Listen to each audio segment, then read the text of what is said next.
Nintendo's newest gaming gadget is upon us, and it could be the most convenient gaming console we've ever seen. Yeah, I heard he got that hot new thing. It's called Smudge. Welcome to WatchMojo.com, and today we're going to be giving you our top 6 impressions of the Nintendo Switch. Before we begin, we publish new videos every day, so be sure to subscribe for more great content. Number 6. Switching is easy. Right off the bat, the core thing about the Switch, the actual switching, works very, very well. Changing from a home console to a handheld console is as easy as taking the tablet piece out of the dock, and then away you go. And there's no need to save or close your game before doing any of this. Furthermore, the console's interface is definitely a streamlined improvement over the Wii U's rather confusing one. All of the menus are really easy to navigate, changing user profiles is so easy a 6-year-old could do it, and swapping out the Joy-Cons can easily become second nature. Number 5. Aw, look at that cute little thing.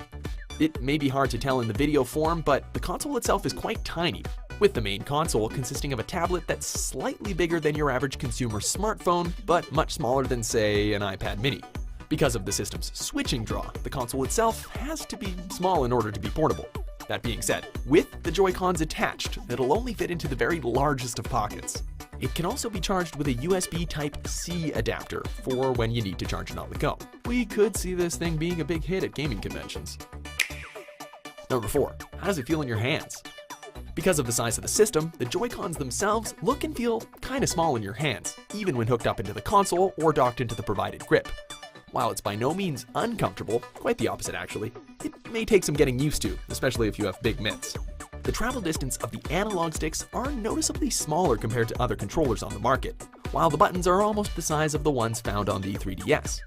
Granted, the provided Joy-Con grip does provide ideal comfort when playing in docked mode, although those of you who prefer long gameplay binges or have large hands may want to invest in a more standard-sized Pro controller. Number 3. Are the Joy-Cons another Wii remote?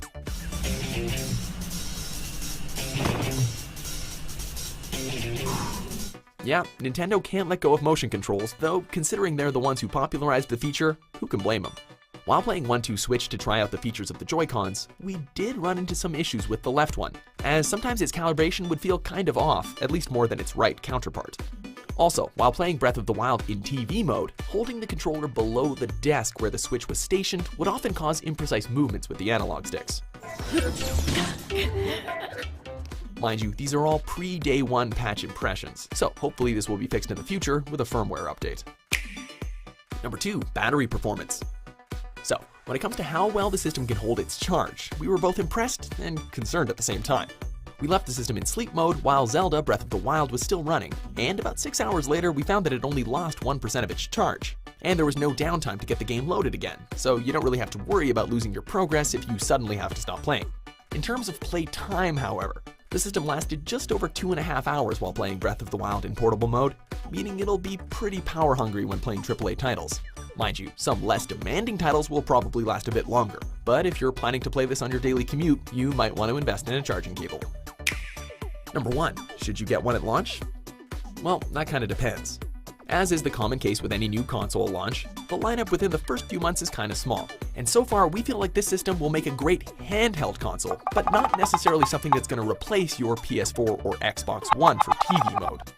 If you already own a Wii U, you might be better off to wait a few months until a price drop or a pack-in bundle with some of Nintendo's later titles. However, if you don't own a Wii U, you could probably consider picking one up for The Legend of Zelda Breath of the Wild, and later in April, Mario Kart 8 Deluxe, which should hold your attention well enough until other titles like Splatoon 2 and Super Mario Odyssey hit store shelves.